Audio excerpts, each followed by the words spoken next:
hello guys नमस्कार मैं আজি আপোনালোকৰ ওচৰলৈ অন্য এটা ভিডিও লৈ আহিছো এটো এটা ডিফাৰেন্ট টাইপৰ ৰেচিপি লৈ আহিছো আপোনালোকে চাওকচোন এই গছডাল চিনি পাইছেনে কি হয় এডালটো সকলোৱে চিনি পায় এডাল হ'ল অমিতা গছ আৰু অমিতা গছডালত যি লাগিছে ফুল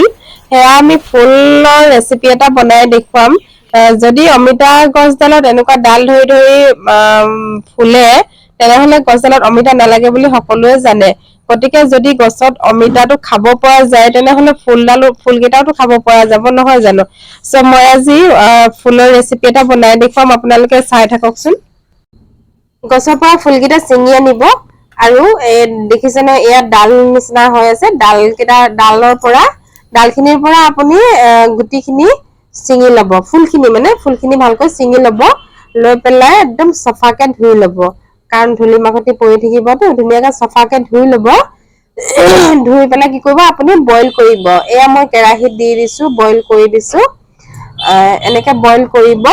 মই আপোনাক বইল কৰাখিনি দেখুৱাবলৈ নোৱাৰিলো আলহী আহি পালে হেতু কাৰণে মই আৰু বিশেষকৈ দেখুৱাই থাকিবলৈ নোৱাৰিলো তাৰ পিছত আপুনি কি কৰিব বইল কৰি লব বইল হিজাটো আপুনি দেখিব যে হাতেৰে অকমান টেপি চাব চালে যে কোমল হৈছে নে চাব তেতিয়া হিজি যাব আৰু 10 মিনিট মান উতলাই আপুনি নমাই লব এয়া মই নমাই ললো গ্ৰীনটো কিন্তু নাইকিয়া হয় যেতিয়া আপুনি বইল কৰিব তেতিয়া গ্ৰীন ফুলটো অকমান কালাৰ বেলেগ হৈ যাব তাৰ পিছত আপুনি কি কৰিব নিমখ তেল মই নিমখ তেল লৈ লৈছো তাৰ পিছত আৰু লব আপুনি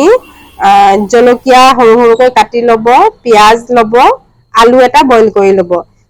বস্তুখিনি পৰিমাণ অনুযায়ী আপুনি বইল বস্তুখিনি লৈ লব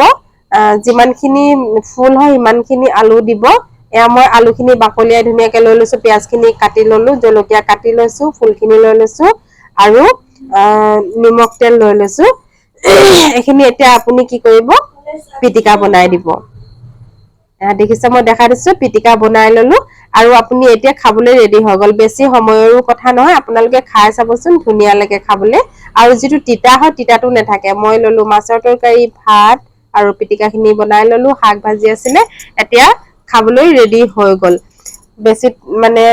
ইয়াত ঝামেলাও নাই দেৰিও নালাগে বস্তুখিনি আনিছে বইল কৰি আপুনি পিটিকা কৰি খাই লব পাৰিব